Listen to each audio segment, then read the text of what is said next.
So friends, आज sign DLM की भी लिस्टिंग हुई और लिस्टिंग काफ़ी बढ़िया थी और लिस्टिंग कह सकते हैं हाँ ज़रूर थोड़ी बहुत बिलो एक्सपेक्टेशंस थी बिकॉज जो अ, कह सकते हैं एक्सपेक्टेशंस थी वो ये थी कि 30-35 रुपये ऊपर और खुल सकता था, बट हाँ ज़रूर है कि 30-35 रुपये नीचे खुला।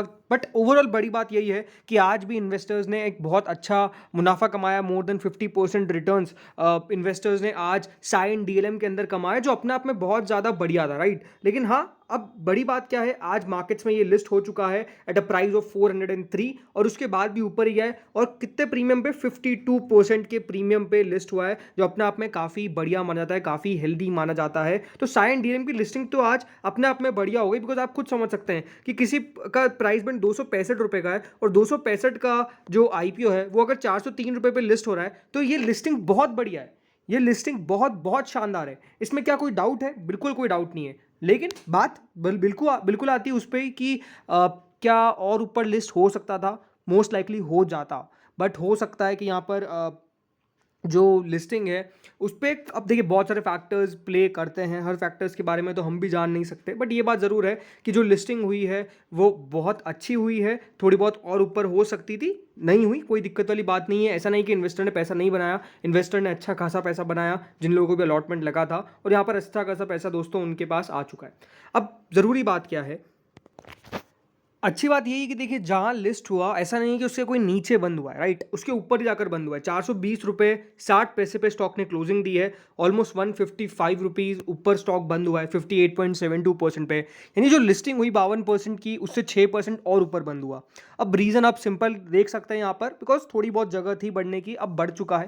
अब देखो बड़ी बात क्या है इस कंपनी को लेकर, कंपनी बहुत बढ़िया है, कंपनी बहुत अच्छी है, कंपनी के प्रमोटर्स बहुत अच्छे हैं, और जो इसका पेरेंट कंपनी है साइंट, राइट, वो अपने आप में एक बहुत ही दमदार कंपनी रही है। इन्वेस्टर्स ने दमदार पैसा बनाया है, इन्वेस्टर्स को लगातार पैसा बना के दिया है, और वो ऐसी आईटी कंपनी है जिसने तब पैसा बनाकर दिया है जब सारी आईटी कंपनीज में आपको पता है उतार चढ़ाव देखने को मिल रहे हैं। दिग्गज से दिग्गज आईटी कंपनीज आप ले सकते हैं, तब बढ़िया नहीं की, लेकिन साइंट का जो बिजनेस मॉडल था वो डेफिनेटली अपने आप में बहुत ज़्यादा फेवरेबल हो गया इस कंडीशन के अंदर, इसीलिए उतनी प्रॉब्लम नहीं क्रिएट हुई। लेकिन इसको कोई डिनाई नहीं कर सकता है कि ये प्रमोटर्स का विजन था, प्रमोटर्स की थिंकिंग थी, प्रमोटर्स की सोच थी, इसके कारण ही दोस्तों जो बिजनेस है वो ग्रोथ किया। तो एक इनके पास प्लस पॉइंट क्या है, या फिर अगर आपके पास इस आईपीओ आया है, अब आपके शेयर आ चुके हैं, तो आपके पास एक प्लस पॉइंट या फिर एक सिंपल पॉइंट क्या है, promoters are well experience, promoters are very good, they know what the business is. देखिए सबसे इंपॉर्टेंट क्या होता है ना, कि बहुत बार प्रमोटर्स के नाम बड़े होते हैं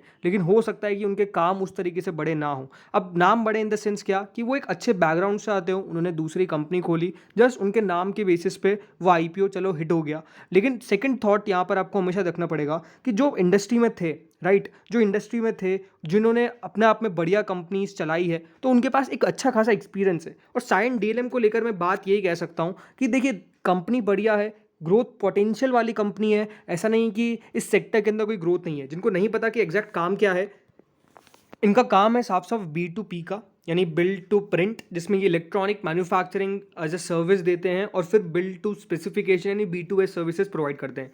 B2P सॉल्यूशंस में दोस्तों क्लाइंट्स को ये डिज़ाइन प्रोवाइड करते हैं, प्रोडक्ट प्रोवाइड करते हैं, और कंपनी के सारे जो भी फ्लैक्सिबल और एजाइल मैन्युफैक्चरिंग सर्विसेज है वो कंपनी प्रोवाइड करती है। मतलब इनके पास 3-4 जो बेसिक काम है वो आपको ये समझ में आ सकते हैं कि पहला है इनका प्रिंटिंग सर्किट बोर्ड का, सेकंड आता है केबल हार्नेसेस का, और थर्ड आ जाता है बॉक्स बिल्ट, जो safety critical systems, cockpits, in flight systems, landing systems, medical diagnostic equipment, तो इन सब जगह पे यूज़ होता है। और यही है दोस्तों, इनके जो क्लाइंट्स हैं उनके नाम भी आपको बड़े बड़े देखने को मिलेंगे, Honeywell automation, sorry Honeywell international, then Thales global services, then ABB, BEL, और यहाँ पर फिर मोबिलो 152 डायग्नोस्टिक प्राइवेट लिमिटेड, और भी बहुत सारे। तो इनके पास जो इनकी क्लाइंट लिस्ट है वो बहुत स्ट्रांग है। अब देखो क्लाइंट का मैं ये ज़रूर कह सकता हूँ कि आज है कल नहीं है, कोई गारंटी नहीं होती है, बट तब भी अगर कंपनी ने एग्रीमेंट्स किए हो तो अपने आप में बहुत बढ़िया है। दूसरी बात क्या है कि जो इनके फाइनेंशियल्स है वो साफ साफ शो करते हैं कि हाँ कंपनी के अंदर ग्रोथ विजिबल है, प्रॉफिट्स बढ़ रहे हैं, अच्छी बात है। ज़रूर इस क्वार्टर के अंदर कंपनी का प्रॉफिट थोड़ा सा लो हुआ, बट स्टिल कंपनी के रेवेन्यूज़ में आपको इंक्रीज देखने को मिला, ऐसा नहीं कि रेवेन्यूज़ कम हुए, राइट। कंपनी के ऊपर जो बोरोइंग है उसका ऊपर कंपनी जरूर फोकस करेगी, काम कम करने के ऊपर पूरा फोकस करने वाली है। लेकिन ये बात है कि कंपनी अब प्रॉफिट्स रिपोर्ट कर रही है, बिकॉज 31 मार्च 2020 में कंपनी ने 6 करोड़ का घाटा रिपोर्ट किया था, उसके बाद 11 करोड़ का मुनाफा किया, फिर 39 करोड़ का, देन 31.73 करोड़ का। तो यहाँ से बड़ी बात यही है कि यहाँ से कंपनी कितनी ग्रोथ दिखा सकती है, ये सबसे इंपॉर्टेंट फैक्टर है। अगेन जैसे मैंने कहा कि इस इंडस्ट्री के अंदर ग्रोथ होगी, इसमें कोई डाउट नहीं है। कंपनी और जैसे कस्टमर को लेके आएगी और अपना बिजनेस बढ़ता जाएगा, उसमें कोई डाउट नहीं है। लेकिन हाँ, ये बात है कि यहाँ से कंपनी को प्रॉफिट्स लगातार शो करने पड़ेंगे, प्रॉफिट के अंदर ग्रोथ लगातार दिखानी पड़ेगी, तब जाके बढ़िया है। तो क्या करना चाहिए, देखिए अगेन कोई डिस्क्लेमर है, कोई रिकमेंडेशन नहीं है, जस्ट मेरा पर्सनल ओपिनियन है जो आपके साथ शेयर कर रहा हूँ। मेरा मानना ये है कि आप चाहे तो इस कंपनी के अंदर लॉन्ग टर्म पोजीशन रख सकते हैं, होल्ड करके चल सकते हैं, लॉन्ग टर्म में पैसा बनाने की कैपेबिलिटी रखता है। लेकिन हाँ, विजिट करना पड़ेगा। विजिट इन द सेंस क्या होता है, विजिट मतलब साफ बात यही है कि कंपनी के नंबर्स कैसे निकल कर आ रहे हैं उसको बार बार देखिए। बिकॉज अगर नंबर्स अच्छे निकल के नहीं आ रहे, मान लीजिए कि कंपनी का जैसे 39 करोड़ से 31 करोड़ का प्रॉफिट हो गया, इसका मतलब क्या है कि कंपनी का प्रॉफिट कम हुआ है, मार्जिन्स में डिक्लाइन देखने को मिला है। डिक्लाइंस देखने को मिला है तो क्यों देखने को मिला है, रॉ मटेरियल की प्राइसेस क्या बढ़ गई है या फिर कोई और अदर फैक्टर है, उसको बिल्कुल नोट करिए। बिकॉज रेवेन्यू कम होने के साथ प्रॉफिट कम हो समझ में आता है, रेवेन्यू बढ़ा है, राइट। रेवेन्यू ऑलमोस्ट 110 करोड़ बढ़ा है, लेकिन मुनाफा जो है वो 5 करोड़ भी नहीं बढ़ पाया, 5 छोड़िए 1 करोड़ भी नहीं बढ़ पाया, बल्कि 8 करोड़ कम हो गया।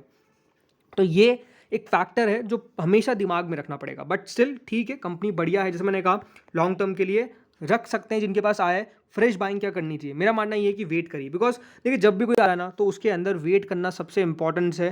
बिकॉज यहाँ पे देखिए स्टॉक जो है वो कम से कम टिके, समझ में आए। क्योंकि तेज़ी में बाय कर लेने से हो सकता है कि आपको 10-20 पैसे रुपये का मूव मिल जाए, बट अगेन हो सकता है कि 10-20 रुपये और नीचे चले जाए। तो ये फैक्टर हमेशा प्ले करता है, बिकॉज वो कॉन्फिडेंस की बात होती है। कॉन्फिडेंस कब आता है, जब कंपनी के नंबर्स अच्छे निकल के आ रहे हो, जब कंपनी के हर चीज़ में आपको कोई बुराई दिख नहीं रही हो। और दूसरी बात क्या है कि आईपीओ में लगता है कि हाँ, यहाँ पर जो वैल्यूएशन मिली वो ठीक थी, अब इसके ऊपर कितना आ सकता है। बिकॉज 66 के प्राइस टू अर्निंग पे तो कंपनी अपना आईपीओ का प्राइस बैंड लेके आई। आज आप देख लीजिए 50% से ज़्यादा ऊपर ओपन हो चुका है, तो प्राइस टू अर्निंग भी बहुत यहाँ पर मैच नहीं करेगी। अभी थोड़ा सा टाइम देना पड़ेगा। बाकी थोड़ा टाइम दीजिए, स्टॉक को नंबर आने दीजिए, मेरा मानना तो यही है। उसके बाद ही कोई फ्रेश बाइंग का विचार रखिएगा। इस वीडियो में इतना ही था। होपफुली आपको वीडियो बढ़िया लगा होगा। आप भी आपके व्यूज़ बताइए कि आपको क्या लगता है, क्या यहाँ से ये और ऊपर जा सकता है, कि आप 500 रुपये का लेवल टच कर सकता है। मेरा मानना ये है कि 500 रुपये का लेवल कहना अभी बहुत जल्दबाजी हो जाएगी। बिकॉज रीज़न सिंपल है, जब तक दोस्तों कंपनी के नंबर्स अच्छे निकल कर नहीं आएंगे, जब तक नंबर्स पिछले क्वार्टर से पिछले साल से यानी वाई कंपेरिजन जब तक हम करेंगे नहीं, मार्जिन कंपनी के सुधरेंगे नहीं, राइट, ऑर्डर बुक बढ़ेगी नहीं, तब तक दोस्तों यहाँ पर थोड़ी बहुत अनिश्चितताएं रह सकती है। बिकॉज देखिए बढ़ने के लिए, स्टॉक को बढ़ने के लिए एक बात हमेशा ध्यान रखिए, सबसे बड़ा सहारा होता है उसके नंबर्स का। अगर कंपनी के फंडामेंटल्स अच्छे हैं, फिनेंशियल्स अच्छे हैं, तो बढ़ेगा ही बढ़ेगा, कुछ भी हो जाए। टाइम लग सकता है, टाइम तो लगेगा, लेकिन बढ़ेगा जरूर। तो ये बात आपको ध्यान रखनी है कि नंबर्स अच्छे निकल के आए, देन सब कुछ बढ़िया है। तो इस वीडियो में इतना ही था। होपफुली वीडियो बढ़िया लगा होगा। Thank you friends for watching this video.